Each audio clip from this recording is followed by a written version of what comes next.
Most significant thing that ever happened to me in learning was at Northern Virginia Community College back in the 70s.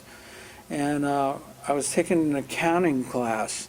And the guy that I was taking the class from, I remember him really well because he looked exactly like Mose Allison. I don't know if any of you know who Mose Allison, he was a great jazz player. And he had like a little crew cut and wore an ascot and very distinct. But anyway, my accounting teacher looked exactly like this guy. And the way Santa Fe was laid out, not Santa Fe, Northern Virginia, community colleges all seem the same to me. You know, there must be a reason for that.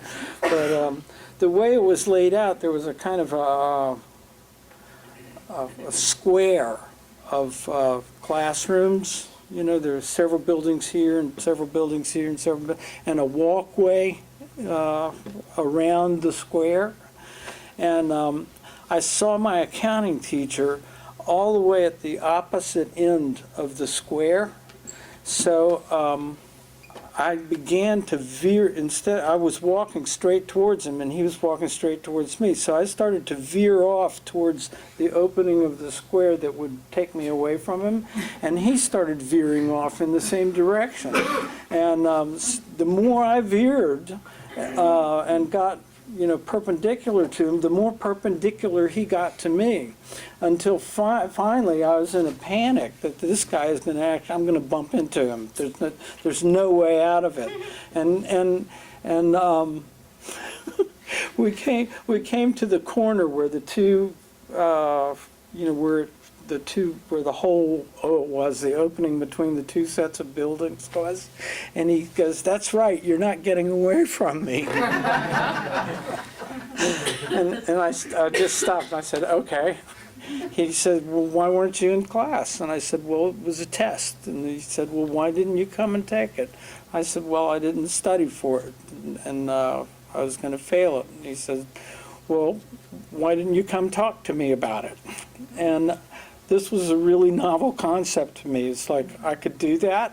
He said, "Of course you could do that." And he said, "In fact, if you don't come to class tomorrow and begin doing that and letting me know what's going, you're going to fail. And you'll be the one who caused it, not me, in this case." It was an amazing moment, the idea that I could actually have power to determine what happened in the class as the student. And it was you can imagine what kind of moment it was. That's the kind of courage I'm talking about that it takes to have with our students. I had established a pattern like that. I think this was, we were married, this was like my third or fourth time at community college, and I would miss a couple classes, feel insecure about taking a test, not take the test, then avoid the class at all costs, and by the time the semester was over, I was dropping out of school again. I always dropped out before I was kicked out. I had the good sense to do that so that I could come back. But it took that guy, that guy was our age now, it took the courage for him to take a turn, and that's all it took, just a 2-minute conversation. Thank you all for coming.